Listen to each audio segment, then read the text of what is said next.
frekuensi sama posisi. Kalau dia posisinya jauh dari yang lain, tapi dia bergerombolnya banyak, yang ada dia bukan outlier, tapi jadi kelompok data yang baru. Seperti itu. Nah, untuk mendeteknya sendiri itu ada dua, kita bisa bagi ke dalam dua sudut pandang. Yang pertama adalah dari informasi yang kita punya, apakah kita punya data yang sudah ada labelnya, oh data ini outlier, data ini bukan, atau benar-benar kosongan nih, kita cuma punya data tapi nggak ada labelnya. Yang melabeli siapa Bu biasanya? Biasanya tuh bisa jadi dari hasil proses sebelumnya atau memang dari expert judgment sih. Seperti itu. Kalau dari sisi ketersediaan informasi, user label data, kemudian ada dua, supervised sama unsupervised. Supervised berarti tersupervisi, artinya kita tahu data ini harusnya masuk kategori noisy data, atau maksudnya outlier data, ataukah data normal biasa. Keuntungannya apa kalau kita punya label seperti itu? Jadi dari kumpulan data tersebut, kita tinggal modelkan aja. Kalau misal data yang normal itu modelnya kayak gini loh. Berarti kalau ada data baru, nanti diuji dengan model yang sudah kita buat. Kalau nggak fit, nggak cocok, berarti dia nggak normal alias outlier. Begitu juga sebaliknya, kalau kita punyanya adalah data outlier, labelnya model data outliernya. Nanti kalau data baru, cobakan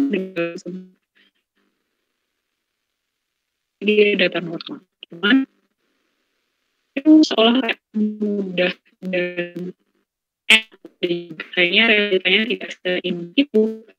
Karena yang non-outlier menyimpang jauh dari data kebanyakan setelah jumlah dia umumnya sedikit. Maka semua dari sisi frekuensinya supaya bisa balance. Sering-seringnya terus antara yang outlier sama yang normal. Nah, kalau seperti itu nanti metrik yang harus digunakan nggak bisa lagi kita hanya cuma lihat dari sisi akurasinya. Kenapa? Karena mungkin akurasinya tinggi karena data yang normal berhasil dideteksi semua. Tapi yang outlier nggak berhasil dideteksi, kok yang sama aja gitu. Itu. Lalu dua, selain supervised adalah unsupervised, artinya benar-benar kita lihat data itu sebagai data, bukan dilihat, oh data ini sudah terlabeli sebagai outlier atau bukan. Jadi nanti nyambung juga ke salah satu metode deteksi outlier, yakni menggunakan clustering, karena unsupervised method ini memang implementasinya adalah menggunakan metode clustering. Metode clustering sendiri itu ada banyak sih. Yang paling terkenal dan paling mudah jelas K-means, karena dia sangat cepat ya secara komputasi. Cuman uncertainty faktornya juga tinggi K-means itu. Jadi ada beberapa metode clustering yang lain. Nah, kalau dari sisi, kalau kita lihat data outlier itu atau pendeteksian data outlier itu, kita lihat dari sisi di mana dia adalah data yang berbeda dari data kebanyakan, dalam hal ini normal, maka ada beberapa metode yang bisa kita gunakan. Mulai dari yang paling sederhana dan cepat, yakni grafis, tapi paling subjektif, sampai metode yang dia paling mahal dalam tanda kutip dari sisi komputasinya ya, yakni clustering. Yang pertama kalau grafis, berarti data yang kita punya, kita plotkan ke dalam grafis yang sesuai, grafik yang sesuai, tergantung kita mau plotkannya apakah hanya satu atribut saja, atau dua atribut, atau tiga atribut. Lebih dari tiga saya nggak bisa digambarkan dengan grafis. Dari situ kita lihat sebaran datanya, apakah ada data yang secara nyata, gamblang, terlihat bahwa dia terpisah jauh dari yang lain. Kadang kita bisa nemu seperti itu. Misal contohnya seperti ini, tapi kadang susah juga. Kadang ada yang dia itu dibilang jauh, nggak jauh-jauh banget, dibilang deket juga agak menyimpang dibandingkan yang lain. Contohnya yang seperti ini. Nah, karena subjektif itu tadi, maka meskipun grafis ini sesuatu yang cepat dan dia juga keuntungannya dia bisa menggambarkan hubungan atribut satu dengan atribut yang lain kan, karena dia bisa 2-3 atribut sekaligus. Kalau ini kan dia 2 atribut, rata-rata skor matematika dan prosentase partisipasi tes SAT. SAT itu itu. Jadi kita bisa lihat dari sisi korelasi hubungan antara kedua atribut tersebut atau korelasinya. Cuman kalau lebih dari 3 sudah susah. Kalau 3 gimana Bu? Tinggal nambah satu lagi. Sumbu Z ya biasanya, atau kita sebutnya spin plot karena sudah 3 dimensi. Nah, grafis itu diakomodir sebagian kalau diakomodir dengan pendekatan sendiri, yakni menggunakan statistik. Statistik pun ada pure statistik misal, jadi kita lihat dulu disiplinnya, terus kita buat rule sendiri, kita buat spesifikasi dia disebut outlier ketika apa. Misal hasilnya adalah dia disebut outlier ketika dia nilainya itu jaraknya dengan nilai rata-rata itu sebanyak 3 kali standar deviasi atau 3 kali simpangan. Karena asumsinya kalau misalnya dilihat distribusi datanya, dia distribusi normal. Jadi yang 3 kali terjauh di sisi kanan dan 3 kali terjauh sisi kiri itu dianggap outlier. Apakah harus saklek seperti itu? Enggak, boleh juga digeser. Jadi hanya 2 kali. Kalau 2 kali berarti nanti garisnya di sini. Atau 1,5 kali. Kalau 1,5 kali berarti garisnya sekitar di sini. Ketika kita geser, implikasinya berarti jumlah outlier yang tertangkap akan semakin banyak. Cuman kembali lagi, apakah memang benar itu outlier? Jangan-jangan itu dia sebenarnya adalah false positive. Jadi dia data normal, tapi kamu anggap sebagai outlier.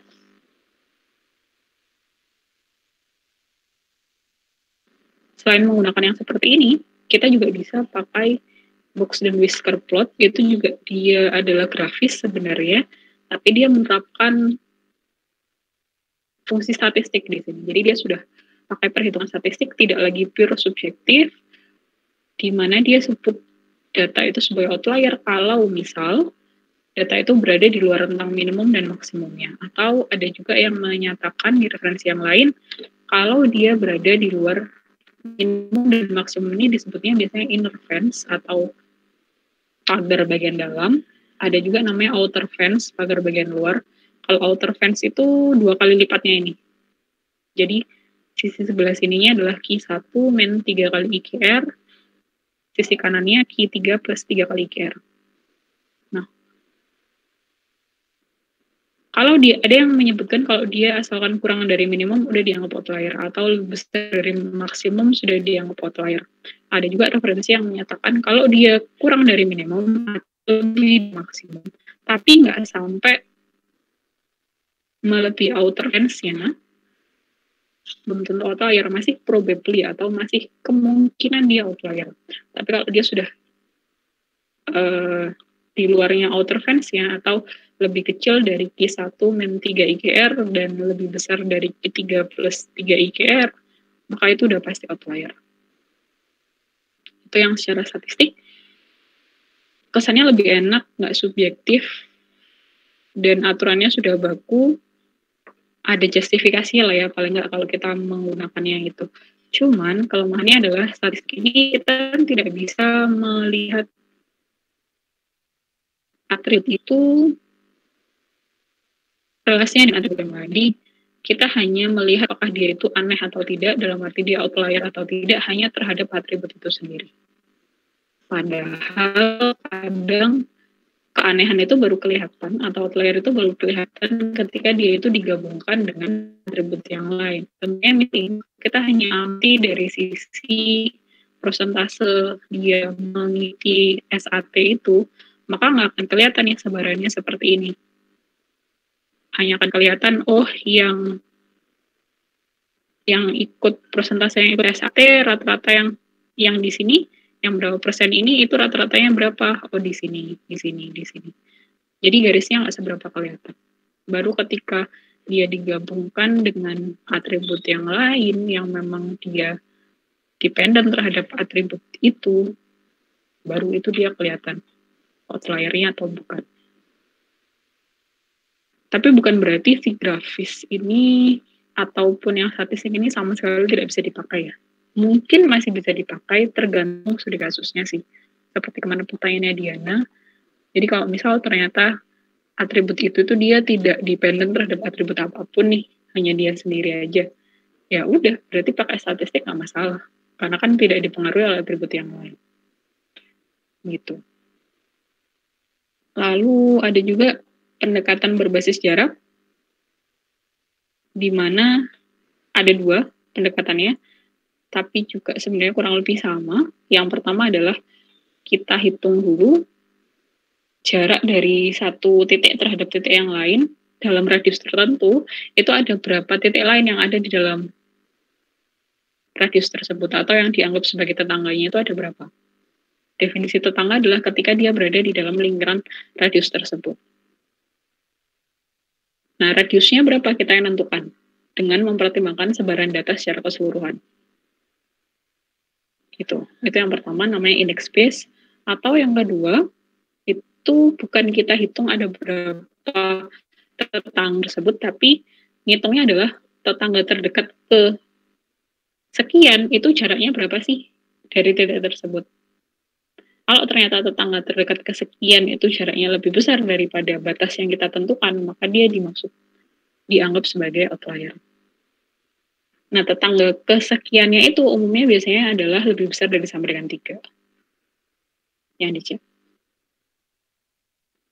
Jadi misal si objek O ini dia punya tetangga nih.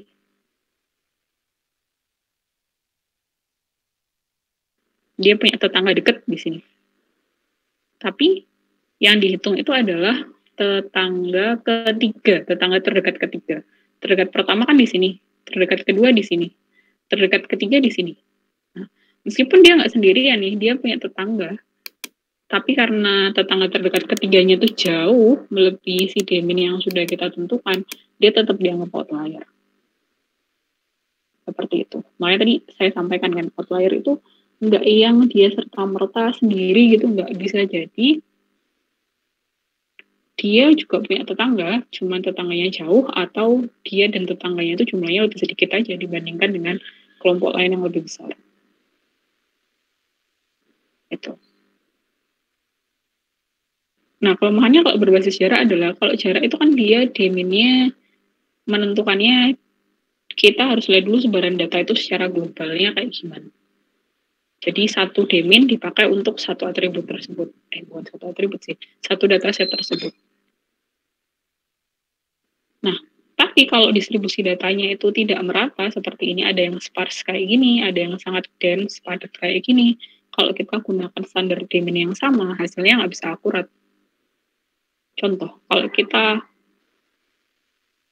mengambil demin yang besar, karena mengakomodir si klaster 1 yang dia itu anggotanya memang banyak, dan dia tidak terlalu dekat, agak sparse, titik-titiknya berhasil dideteksi sebagai data normal, bukan outlier. Tapi dengan demin yang sama, kalau kita letakkan untuk data yang berada di klaster 2 ini, akhirnya titik yang seharusnya terdeteksi sebagai outlier, yakni O2 ini, dia lolos nih dari saringan. Istilahnya saringannya terlalu besar kan. Dia lolos dari saringan. Kenapa? Karena dia dianggap masih data normal. Karena di radius demin tersebut, ada banyak titik yang bisa diaku sebagai tetangga oleh dia. Itu kalau berbasis jarak, karena jarak itu global. Nah, kalau kita perkecil, jadi kayak si Malakama, yang TTO2 ini berhasil dideteksi sebagai outlier. Nggak ada tetangga nih di radius demin yang sudah diperkecil. Tapi ketika deminnya kita terapkan juga untuk anggota yang di sini, efeknya adalah sebagian besar anggota dari C1 akan dianggap sebagai data outlier. Padahal sebenarnya kan enggak, mereka adalah satu kelompok data. Nah, oleh karena itu diperbaiki si pendekatan berbasis jarak ini dengan yang namanya kepadatan dengan memperhatikan yang namanya local outlier. Local outlier itu apa?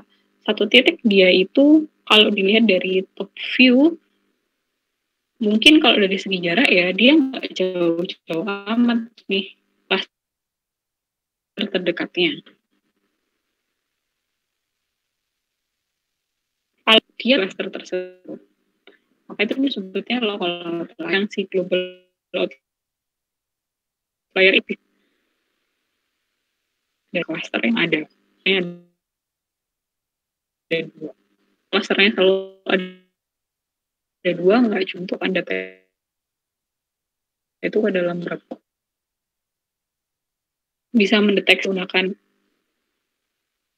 density base kita nilai LOF dari masing-masing tersebut. Cara ngitungnya dia mempertimbangkan juga kerapatan tetangganya. Ada ya, dibandingkan dengan rapat. Nah, untuk ukuran rapat itu tadi, si O2 ini, tapi kalau O2 ini posisinya di sini, misal posisinya di sini ya, O2 merah, yang putus meskipun jaraknya dengan terdekatnya sama nih. Karena di jalannya memang renggang, rendah. Jadi nggak masalah. LOF.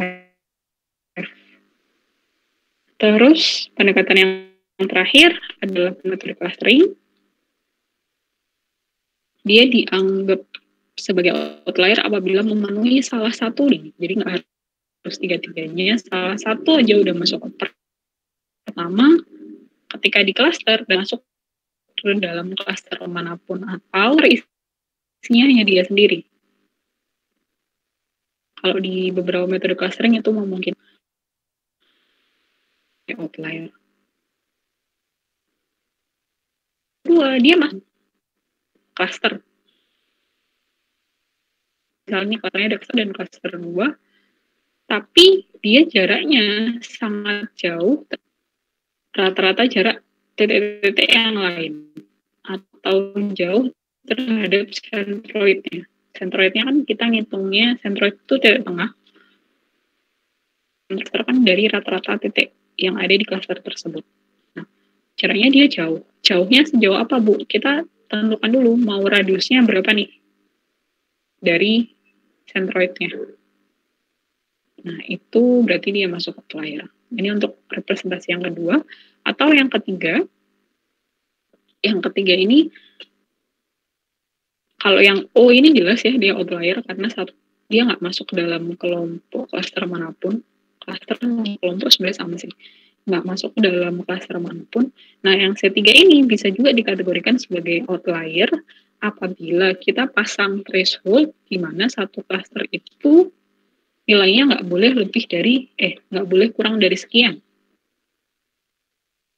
Itu berarti dia juga masuk ke dalam outlier. Karena kalau dibandingkan dengan yang lain, anggotanya C3 ini tidak signifikan, cuma 3. Seperti itu. Nah, batas sekiannya itu berapa, Bu, dalam satu cluster sehingga dia bisa dianggap aman nih, dia bukan outlier. Nah, itu kayaknya saya belum nemu ya referensinya, angka magicnya itu berapa. Soalnya benar-benar tergantung juga dengan sebaran datamu. Seperti itu. Terus, kalau kita sudah tahu data yang outlier itu yang seperti apa, maka gimana cara menanganinya? Ada beberapa cara. Yang pertama, dihapus aja. Tapi ketika dihapus ada risiko kamu mungkin kehilangan informasi yang penting. Maka sebelum dihapus, pastikan dulu memang outlier itu terjadi bukan karena dia menunjukkan pola unik, tapi karena bisa jadi karena ada kesalahan pada pemasukan data. Jadi memang dipastikan bahwa itu bukan informasi yang penting. Atau opsi yang kedua adalah kita haluskan. Kita haluskannya caranya gimana? Bisa pakai regresi. Jadi kita cari fungsi, bukan interpolasi ya, regresi. Kita cari fungsi yang sekiranya dia bisa menggambarkan paling mendekati sebaran data tersebut. Regresinya yang mana, Bu? Terserah yang mana. Ini kebetulan kalau dilihat dari sebaran datanya lebih cocok didekati dengan regresi linear. Lalu setelah itu kita cek jarak atau selisih antara masing-masing titik, jarak sebenarnya, nilai titik tersebut sebenarnya terhadap garis regresi tersebut. Selisihnya berapa? Biasnya berapa? Kalau misal dia jauh banget nih, maka dia diganti nilainya dengan nilai yang dihasilkan oleh fungsi tersebut. Contohnya titik ini, yang semula Y1-nya di sini, old Y1-nya di sini, karena jauh banget dari si fungsinya, diganti dengan nilai Y1 yang baru di sini. Nah, taunya jauh atau tidaknya itu berapa? Berarti kan harus ada ambang batas ya. Nah, ambang batasnya itu kita sendiri yang menentukan. Itu opsi yang pertama, pakai regresi. Atau yang kedua, menggunakan metode binning. Ini kemarin yang ditanyakan Rizal ya, yang jadi PR saya. Metode binning ini adalah kita mengubah nilai dari atribut tersebut ke dalam nilai yang lain. Jadi kayak kita seragamkan gitu loh. Pengisiannya nanti mengubahnya ke nilai berapa itu ada 3 opsi, bisa diganti ke nilai rata-ratanya atau nilai tengahnya atau ke nilai batas bin-nya. Kalau nilai rata-ratanya jelas, jadi dalam satu bin tersebut, satu keranjang tersebut di rata-rata nilainya berapa, semua nilai yang ada di dalam keranjang tersebut diganti dengan nilai rata-rata. Kalau nilai tengah, ya nilainya diurutkan dulu lalu dicari mediannya. Untuk masing-masing bin, semua nilainya diganti dengan median dari, kalau nilai batas bin, maka dia bisa digantikan oleh batas bawah atau batas atas. Tergantung data tersebut lebih dekat kemana, apakah dekat ke batas bawah atau dekat ke batas atas. Nah, untuk mengelompokkan data tersebut ke dalam keranjang, ke dalam binnya, itu ada 2 opsinya. Data equal width atau equal depth. Kalau equal width itu berarti yang kita lihat adalah intervalnya yang sama. Efeknya kayak misal ini adalah equal width. Kenapa? Karena frekuensi yang ada di dalam masing-masing bin itu kan beda-beda. Jadi yang dibatasi adalah intervalnya, jaraknya. Cara ngitungnya nilai maksimumnya berapa, dikurangi nilai minimumnya, lalu dibagi dengan jumlah keranjang yang kita inginkan, atau jumlah bin yang kita inginkan. Kalau equal depth itu berarti kedalamannya yang sama. Jadi kita tentukan dulu, kita mau berapa keranjang yang kita punya, lalu setelah itu kita bagi rata dari data yang kita punya itu ke dalam keranjang-keranjang tersebut, sesuai dengan urutannya. Mulai dari yang paling kecil ke yang paling besar, atau paling besar ke yang paling kecil. Nah, kemarin ada pertanyaan bagus dari Rizal, kalau misal dia jumlah datanya itu bilangan prima, Bu. Itu gimana kan bilangan prima hanya habis dibagi dirinya dan angka 1 ya. Nah, kalau kemarin saya jawabnya itu ya disamakan, karena contohnya biasanya rata-rata kayak gitu. Terus setelah saya cari-cari lagi referensinya, ternyata boleh ya. Nggak harus yang sama persis sama. Jadi kalau emang ada kondisi di mana dia itu nilainya, jumlah datanya nggak sama, ya nggak masalah. Tapi diusahakan dulu sama. Kalau misalnya memang tidak memungkinkan, ada yang tidak sama, tidak masalah. Jadi diusahakan untuk sama dulu. Tapi kalau tidak memungkinkan, ya tidak sama, nggak masalah. Kalau yang equal depth seperti itu. Oke, itu untuk review yang pertemuan kemarin. Nanti kalau misalnya masih ada pertanyaan, boleh tuliskan di chat, atau bisa juga dinyalakan audionya. Yang datang sudah lumayan, 25. Oke, nah untuk hari ini kita berpindah, bukan lagi bahas tentang data cleansing, tapi kita bahas ke mekanisme yang ketiga, yakni data transformation atau perubahan data. Nah, data transformation itu sendiri, oh ya maaf tadi saya nggak lihat chat. Data transformation itu sendiri sebenarnya ada banyak sih bentuknya, termasuk data smoothing yang kita bahas kemarin, itu juga hitungannya masuk transformation juga. Kenapa? Karena kan kita merubah bentuk datanya kan. Nah, tapi yang akan kita bahas di pertemuan kali ini adalah yang data normalization atau normalisasi data. Jadi sebenarnya kalau kita ngomong perubahan bentuk data ada banyak, bisa dihaluskan seperti kemarin. Atau penghalusan itu ada juga yang mengatakan sebagai diskretisasi. Diskretisasi itu pakai metode binning, jadi misal suatu nilai itu dia awalnya bentuknya continuous, diubah ke discrete. Lalu ada juga normalisasi, yang akan kita bahas hari ini. Ada juga agregasi. Agregasi itu, kalau normalisasi kita merubah nilai yang semula rentangnya bermacam-macam ke dalam rentang yang kita inginkan, atau rentang tertentu. Kalau agregasi itu berarti kita menggabungkan data. Misal kita cari rata-ratanya, lalu cari nilai maksimum minimumnya, dan segala macam, itu masuk agregasi.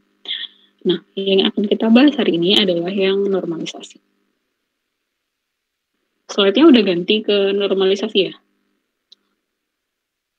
Apa masih slide yang kemarin? Yang terlihat? Sudah ya? Oke. Nah, normalisasi itu sendiri, tadi saya sampaikan, merubah skala atau rentang atribut yang semula adalah sesuai yang kita dapatkan, kita ubah ke dalam nilai tertentu. Kenapa sih kok perlu untuk diubah? Kalau tidak salah di pertemuan yang lalu saya sempat mention juga, karena atribut itu seringkali dalam analisisnya kita gabungkan dengan atribut yang lain.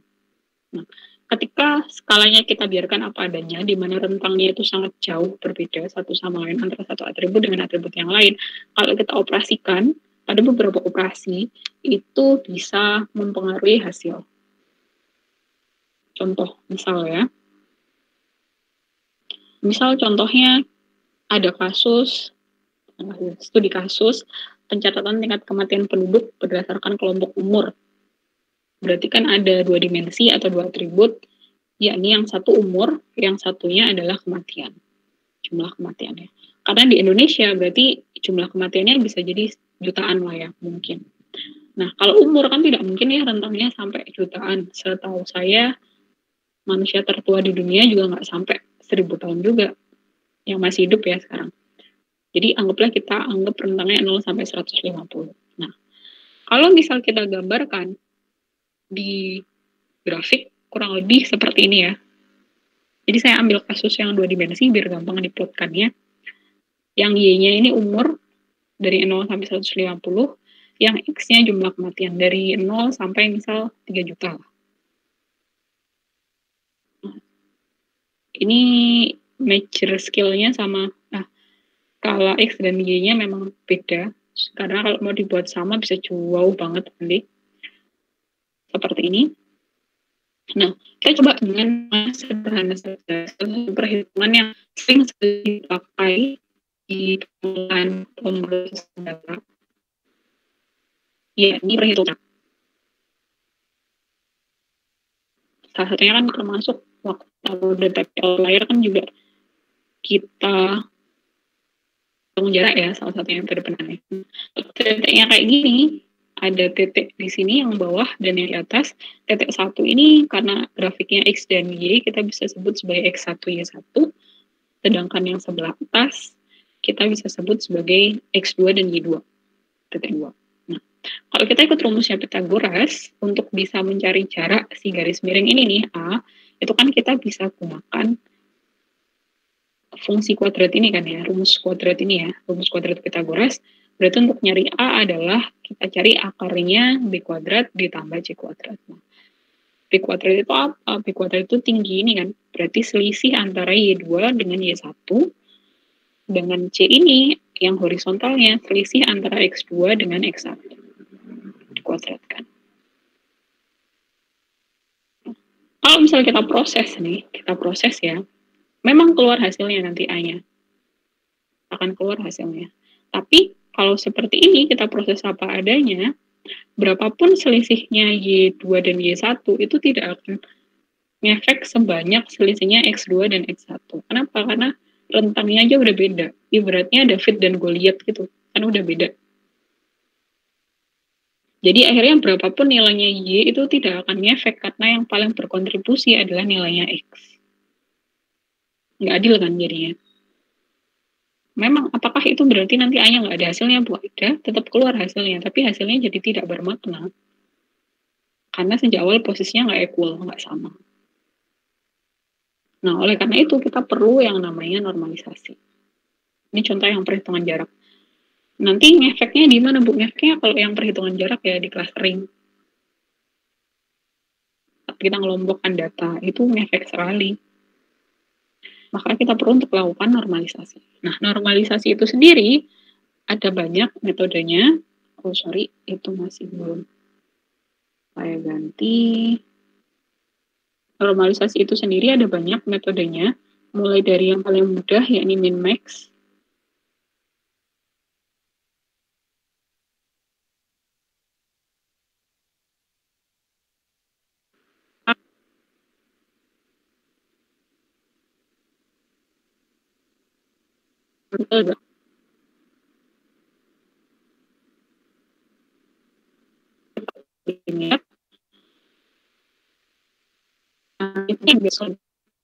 Ini kalau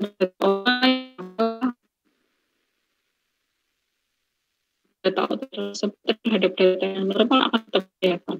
Tapi kalau yang di sigmoidal sama softmax, kalau misalnya ada data outlier, dia akan di-blend-kan sehingga terlalu nanti.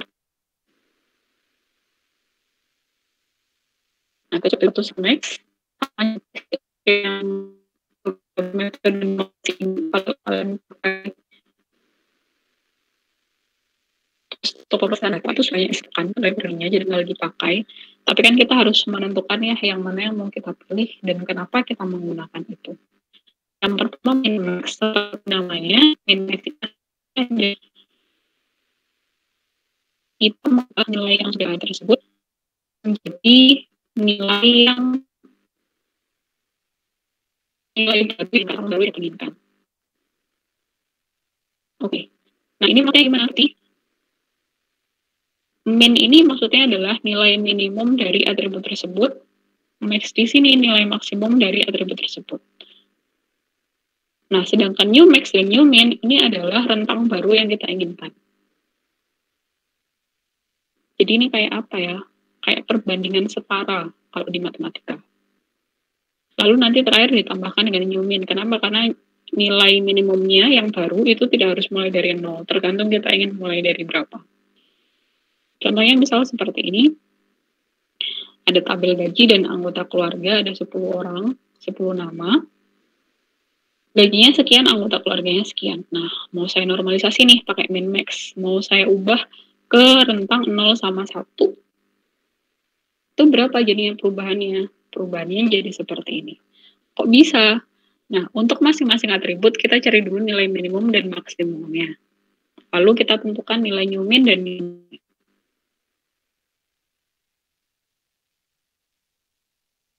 Lalu di normalisasi kita hitung saja antara nilai minimumnya terhadap selisih si max-nya terhadap minimumnya. Ini selisih max-nya dan minimumnya lalu dibeli terhadap si max dan minimumnya. Jadi yang ini 0 kena 1 dikurangi 1 dikurangi minimumnya kemudian ya 0 dibagi kemudian 0. Normalisasinya itu adalah nilai tertinggi dari tersebut berubah new max-nya. Sedangkan nilai rendah aku jadi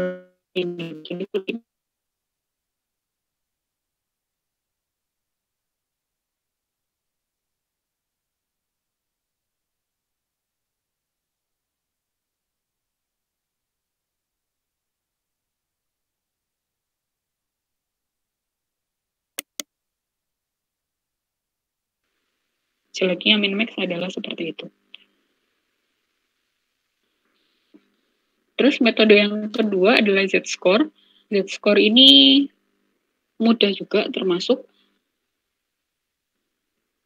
Dan dia tidak terjadi yang seperti ini tadi, yang soal normalisasinya bisa out of bound. Kalau ini nggak sampai. Tapi nilai Z-score ini perhitungannya menggunakan nilai rata-rata dan standar deviasi. Rata-rata ya berarti rata-rata dari atribut tersebut. Kalau standar deviasi itu sama seperti yang kita gunakan ketika menghitung korelasi. Masih ingat ya? Standar deviasi di PPT yang korelasi kemarin, cara ngitungnya, misal atribut gaji gitu ya. Cara ngitungnya adalah kita kurangi si gaji tersebut terhadap nilai rata-rata atribut gaji, lalu dikuadratkan, dibagi dengan N-1, lalu diakar. Nah, itu standar deviasi. Di beberapa tools sudah disediakan sih library untuk menghitung standar deviasi. Itu. Jadi, data baru hasil normalisasinya itu adalah nilai yang lama dikurangi rata-ratanya, dibagi dengan standar deviasi. Ini adalah metode normalisasi yang paling umum digunakan, Z-score. Jadi kalau misal kalian baca penelitian gitu ya, misalnya, terus dia nuliskan dilakukan normalisasi data, tapi tidak disebutkan metodenya apa, maka biasanya yang dimaksud adalah Z-score ini. Begitu. Hasilnya gimana? Kalau yang ini tadi, nilai maksimumnya berubah menjadi nilai new max, nilai minimumnya berubah jadi new min. Kalau yang di sini enggak. Jadi rentangnya dia bukan hanya nilainya selalu positif atau selalu negatif sesuai dengan rentang yang kita tentukan, tapi kalau di sini rentangnya bisa ada yang positif, ada yang negatif, tapi nilainya akan mendekati 0. Rata-rata nilainya akan mendekati 0. Loh Bu, ini kok ada yang dia nilainya nggak mendekati 0, Bu? Iya, soalnya dia nilainya yang paling jauh dari data-data yang lain. Data-data yang lain kan dia 1 juta, 1 juta, 2 juta, 1 juta. Dia paling jauh kan dari standar deviasinya maupun rata-ratanya. Jadi nilainya sampai 2,4 dan 2,6. Ini yang Z-score. Metode yang ketiga ada yang namanya decimal scaling.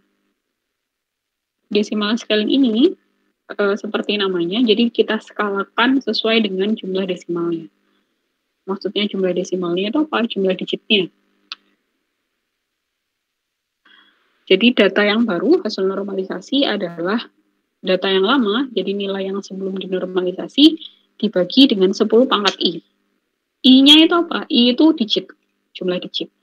Jadi kalau misalnya kayak yang ini ya, kan niatnya normalisasi itu supaya atribut tersebut rentangnya tidak terlalu jauh. Yang semula satuan, yang ini kan dia satuan mentok-mentok 2 digit ya. Yang ini bisa sampai 8 digit. Nah, supaya rentangnya tidak terlalu jauh, makanya kita normalisasikan. Nah, kalau di decimal scaling itu kita normalisasinya sebanyak berapa digitnya. Tapi sebenarnya nggak harus saklek dengan digit maksimumnya sih. Contohnya misal seperti ini. Di yang anggota keluarga itu jumlah maksimumnya kan 11. Jadi saya pengen menskalakan mereka supaya nggak ada yang nilainya di atas 1. Maka saya baginya adalah semua nilainya saya bagi terhadap 10 pangkat 2. Kenapa 10 pangkat 2? Karena nilai maksimumnya 2 digit. Nah, kalau yang gaji, saya baginya itu terhadap 10 pangkat 8. Kenapa? Karena nilai maksimumnya itu punya 8 digit. Jadi semuanya nanti seperti ini hasilnya. Tapi ini tidak saklek sih. Apakah harus selalu seperti itu, Bu, sesuai dengan jumlah digitnya? Nggak juga, kembali lagi. Kalian ingin merubah nilai si atribut tersebut ke dalam rentang berapa? Seperti itu. Jadi ini tadi 3 ya. Yang kalau diubah ke min max, dia mengikuti new max dan new min. Kalau diubah ke Z-score, dia akan berada di sekitaran 0 nilainya, kecuali data-data yang memang dia jauh dari rata-rata dan juga standar deviasi, baru dia nilainya akan jauh juga dari titik 0. Terus kalau yang decimal scaling itu kita bagi terhadap digitnya dia atau jumlah desimalnya. Hasilnya seperti ini. Oke, itu adalah 3 metode normalisasi yang dia sifatnya linear. Jadi perubahannya itu sama semua. Satu data. Nah, juga kalau misal kalian amati di sini, untuk data-data yang dia terindikasi outlier ya, dalam hal ini kan ini ya, yang 11 juta ini yang kelihatan banget, dia beda jauh dari yang lain. Itu hasil akhirnya masih tetap selisihnya lumayan jauh ya dibandingkan yang lainnya. Begitu juga yang ini ya. Yang lainnya bahkan nggak sampai 0,5, dia 1 sendiri. Jadi selisihnya lumayan jauh. Artinya kalau untuk yang 3 metode awal, min, max, z-score maupun yang decimal scaling itu kalau ada outlier, dia tidak bisa menghandle dengan baik. Jadi tetap kelihatan ke outlierannya atau perbedaannya dengan data yang lain itu masih tetap terlihat. Nah, kalau kalian ingin menghilangkan itu, jadi di-blend-kan nih si data outlier-nya, bukan dihapus, tapi supaya nggak terlihat sejauh itu dengan data-data yang lain. Kalian bisa gunakan 2 metode normalisasi. Salah satu dari 2 metode normalisasi. Yang pertama namanya adalah sigmoidal. Sigmoidal itu gambarnya kurang lebih seperti ini. Jadi kalau sigmoidal itu dia nilai maksimumnya, Y-nya, si fx-nya ini, pasti tidak akan melebihi 1, dan nilai minimumnya tidak akan melebihi -1. Itu kalau fungsi sigmoid. Sehingga hasil normalisasinya ya berada di antara rentang -1 sampai dengan 1. Handal untuk outlier. Rumusnya gimana? Rumusnya ini. Kelihatannya serem ya rumusnya, tapi enggak kok. Kalau sudah dijalankan tidak seseram itu. Asalkan kalian tahu notasi ini maksudnya apa. E ini adalah eksponensial. Jadi kalau di matematika ada bilangan eksponensial, itu yang 2,718 sekian. Kalau di Excel tinggal panggil fungsi EXP. Kalau di MATLAB juga sama, tinggal panggil fungsi EXP, nanti bisa dihitungkan oleh dia. Dipangkatkan dengan min X. Nah, yang perlu diperhatikan, X-nya ini diisi dengan nilai apa? X-nya ini diisi dengan ini, nilai yang lama, yang sebelum dinormalisasi, dikurangi terhadap rata-ratanya, dibagi terhadap standar deviasi. Jadi, dipangkatkan terhadap min X, di mana X itu adalah ini. Ini itu sebenarnya sama kayak rumusnya z-score tadi kan. Kalau di z-score kan begitu kita gunakan rumus ini langsung keluar hasil normalisasinya. Nah, kalau di sini enggak. Begitu kita gunakan rumus ini, hasil itu tadi dimasukkan sebagai input untuk proses normalisasi. Jadi sigmoidal ini dia kayak pengembangannya z-score. Seperti itu. Z-score kan juga hasilnya dia di sekitar angka 0 sini kan. Cuman bedanya kalau sigmoidal batas atasnya ditentukan dan batas bawahnya ditentukan, yakni 1 dan -1. Sehingga kalau misal kita hitung juga data yang sama tadi, 10 data itu, kalau z-score kan tadi kita berhenti hanya di sini ya. Nah, setelah kita normalisasi pakai ini, sigmoidal, berarti nilai X-nya ini tadi kita jadikan input di sini. X-nya seperti ini. Nah, yang semula ini nilainya jauh banget, 2,62, yang ini 2,4, akhirnya dia ya mendekatinya mentok-mentok 1. Ini ya, jadi ke 0,9, ini juga ke 0,8. Jadi selisihnya tidak terlalu jauh dengan yang lain. Itu yang sigmoidal. Atau bisa juga kalian gunakan bukan sigmoidal, tapi softmax. Softmax ini disebutnya adalah pengembangan dari transformasi atau normalisasi yang linear. Kenapa? Karena di softmax ini sebenarnya, di grafik ini ya, di tengah-tengahnya ini kalau bisa dilihat ada garis lurusnya. Jadi ada garis lurusnya yang kita sebut sebagai respon linear. X yang ada di sini itu rumusnya beda dengan X yang ada di sini. Kalau yang di sini kan X-nya pakai rumus ini. Kalau yang di sini X-nya bisa kita tentukan sendiri. Respon linearnya bisa kita tentukan sendiri, kita ganti dengan suatu bilangan.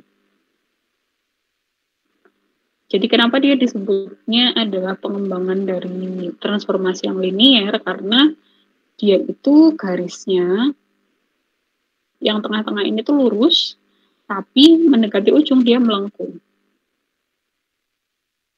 Seperti itu. Lalu rentangnya dia, hasil akhirnya pasti antara 0 sampai 1. Beda dengan si sigmoidal yang rentangnya adalah -1 sampai 1. Kalau di sini rentangnya adalah 0 sampai 1. Seperti itu. Nah, rumusnya seperti apa? Rumusnya seperti ini.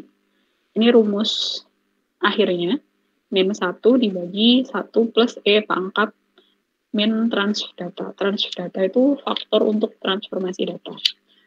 Faktor untuk transformasi data, cara ngitungnya seperti ini. Jadi datanya atau nilai sebelum normalisasi dikurangi terhadap rata-ratanya, dibagi X-nya yang kita masukkan sendiri, yakni respon linear tadi, dikalikan dengan standar deviasi. Rumusnya standar deviasi sama seperti sebelumnya, yakni akar selisih dari nilai tersebut terhadap nilai rata-rata dikuadratkan dibagi dengan N-1. Itu standar deviasi, itu dibagi dengan 2 kali pi. Pi-nya sama seperti pi yang digunakan di lingkaran ya, 3,14. Seperti itu untuk yang softmax. Nah, hasilnya kayak gimana kalau yang tadi kita transformasikan dengan softmax? Hasilnya seperti ini. Jadi hasilnya tidak ada yang negatif. Semuanya diangkat di atas 0 semua. Ini semua hasil yang softmax. Oke, jadi ini adalah 5 tipe normalisasi data yang bisa digunakan, mulai dari yang paling mudah, yakni min-max, tapi dia ada kemungkinan out of bound, kalau misal ternyata ada data baru, juga menggunakan z-score. Kalau min-max ini kita bisa tentukan ya, hasil akhir normalisasinya itu mau berada di rentang berapa sampai berapa. Kalau min-max bisa. Sehingga nanti nilai maksimum akan berubah menjadi nilai maksimum yang baru, nilai minimum yang lama akan berubah menjadi nilai minimum yang baru. Itu, kalau z-score itu nilainya akan berada di antara 0, mendekati 0 gitu, jadi bisa negatif maupun positif tergantung selisih data tersebut terhadap nilai rata-ratanya dan juga simpangan standarnya atau standar deviasinya. Menggunakannya adalah rata-rata dan standar deviasi, atau bisa juga menggunakan decimal scaling, jadi kita bagi terhadap jumlah digitnya atau desimal yang kita inginkan.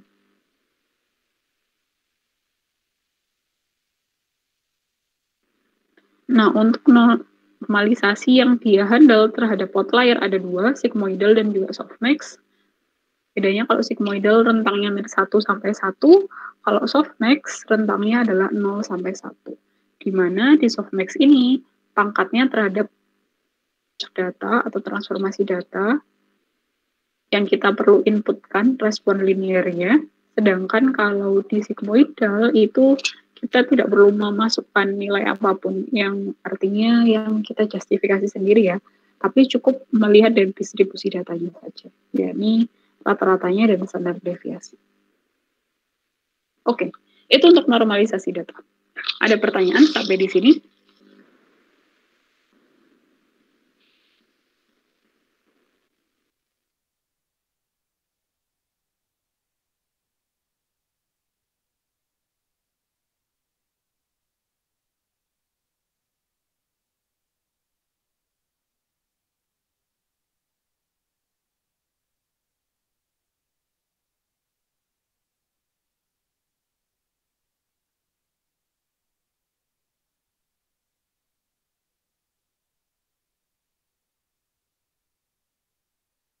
Gimana? Apakah ada pertanyaan sampai di sini untuk normalisasi data?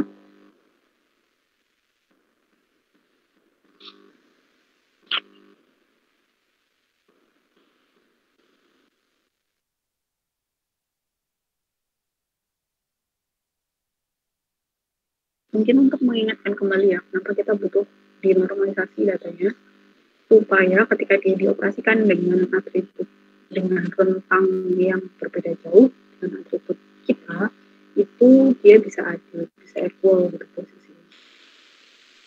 Sehingga semua atribut bisa punya peranan yang sama. Kalau misal rentangnya tidak disamakan terlebih dahulu, ketika dioperasikan bisa tetap keluar hasil, tapi hasilnya jadi tidak kredibel, jadi tidak bermakna. Contohnya, nah untuk normalisasi mana nih yang cocok atau normalisasi mana yang bisa kita gunakan itu tadi yang bisa digunakan. Nah, yang mana yang perlu kita gunakan untuk data kita, nggak ada sesuatu lagi gitu sih. Jadi harus dilihat juga bentuk data kalian tuh kayak gimana, apakah ada outlier-nya, apakah outlier-nya mau dipertahankan atau enggak, karena outlier sendiri kan bisa jadi dua kan, apakah dia noise yang harus dihapus, anomali yang justru dia finding penting nih yang sampai dihapus. Kalau mau dihapus anomalinya, kalau mau dihapus outlier-nya dengan menggunakan normalisasi ini, itu bisa pakai sigmoidal dan juga softmax. Nanti outlier-nya dia dalam tanda kutip bukan dihapus sih, tapi didekatkan nilainya ke data-data yang lain, sehingga dia tidak terlalu jauh. Atau kalau mau tetap dipertahankan biar tetap kelihatan dia jauh beda dibandingkan data yang lain, ya sudah pilih antara tiga itu, decimal scaling, min max ataupun z-score. Sorry. Nah, kalau kita menggunakan metode normalisasi yang berbeda, hasilnya kan berbeda Bu, jelas hasilnya bisa berbeda. Terus gimana ya? Ya di penelitian memang salah satunya kita coba sih mana yang sekiranya paling cocok untuk data. Contoh ya misal kalau saya lihat di modelnya Pali yang data mining, Pali ngasih contoh yang bagus sih, di mana normalisasi itu diterapkan untuk membantu sebagai salah satu proses di clustering. Kan clustering itu kita mengelompokkan data yang punya karakteristik yang sama kan. Nah, cara ngecek apakah dia punya karakteristik yang sama atau enggak, salah satunya pakai jarak. Maka normalisasi itu esensial kalau seperti itu. Ini contohnya, kalau kalian bisa lihat, contohnya ini clusteringnya dipakai untuk mendeteksi objek. Mendeteksi objek yang ada di dalam gambar. Ada beberapa gambar yang dijadikan contoh di sini. Yang pertama ini adalah kupu-kupu yang semula ini dideskripsikan terlebih dahulu, terus setelah itu di cluster. Di clusteringnya ini pakai yang ada 4 clustering yang digunakan, single linkage, centroid linkage, complete linkage, dan average linkage. Itu metode clustering, di mana cara dia mengelompokkan satu titik dengan titik yang lain beda-beda. Ada yang pakai rata-rata jarak, ada yang pakai jarak terjauh, ada yang pakai jaraknya ke titik pusat centroid. Ini, nah fokus kita ke sini nih. Dengan metode yang sama, tapi normalisasinya berbeda. Karena untuk bisa di cluster, di linkage ini kan dia cek jaraknya kan ya, dari jaraknya. Kalau menggunakan normalisasi yang berbeda, hasilnya pun berbeda. Satu cluster data itu kalau yang di gambar ini maksudnya adalah yang punya gambar, yang punya warna yang sama. Kalau single linkage, nggak ngefek semuanya sama, kelihatan kayak satu cluster. Di centroid linkage baru kelihatan bentuknya, gambar hasilnya kayak gini nih, mendeteksi objeknya. Mulai kelihatan ya bentuk kupu-kupunya. Pakai normalisasi apapun hasilnya juga kurang lebih sama, tetap terlihat selisihnya, bedanya antara si objek kupu-kupu terhadap yang sekitarnya masih tetap kelihatan. Nah, kalau gambarnya beda lagi. Gambarnya gajah. Nah, gajah ini agak susah sih. Kalau yang ini kenapa kok mudah? Karena warna kupu-kupunya kan dia kuning ya. Nah, RGB-nya dia iya, warnanya berbeda dengan yang belakangnya. Jadi ketika kita cluster pun kelihatan dengan jelas yang mana kupu-kupunya. Tapi kalau misalnya yang gambar ini, yang gajah, itu dia bedanya dengan background terlalu signifikan warnanya. Apalagi kalau sudah dideskripsikan kan bentuknya kayak gini, sehingga ketika di cluster, nah agak susah ya kelihatan yang mana gajahnya. Kalau menggunakan single linkage, bagus semuanya. Centroid linkage ini pun juga nggak kelihatan. Ini cuma kelihatan kaki bagian belakang. Ini dia gajahnya ngeblend dengan background-nya. Mungkin yang agak jelas itu yang ini ya, yang complete linkage. Nah, ketika complete linkage, gajahnya lumayan utuh ketika kita pakai softmax sama sigmoid. Ketika kita pakai softmax sama sigmoid, ketika kita pakai yang biasa, minmax sama z-score, itu gajahnya tidak berbentuk, hilang, nggak ada. Average linkage ini yang paling bagus yang ini. paling kelihatan ya.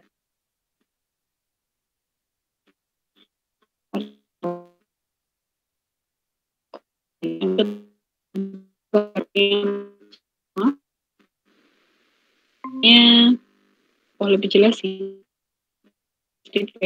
ya.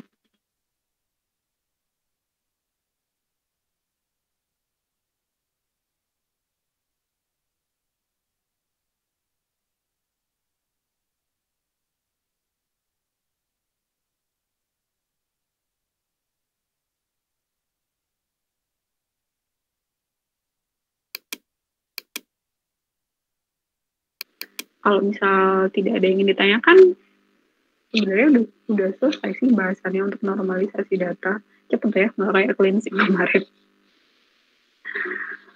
Untuk bahasan yang data normalization udah selesai. Itu tadi metode-metodenya, yang mana yang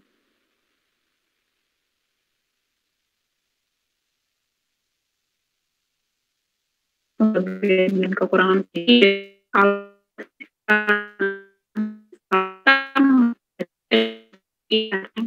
sudah dimulai itu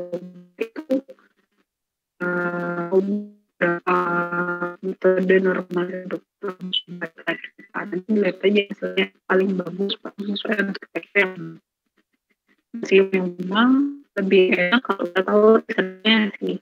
Jadi aku ini kayak noise-nya bisa itu maksudnya pakai semua teks ya monsternya tadi otomatis ya min 1 sampai 1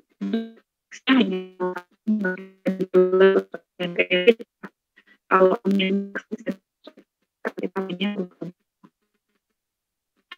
dari normalisasi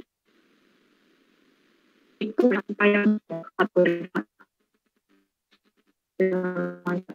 yang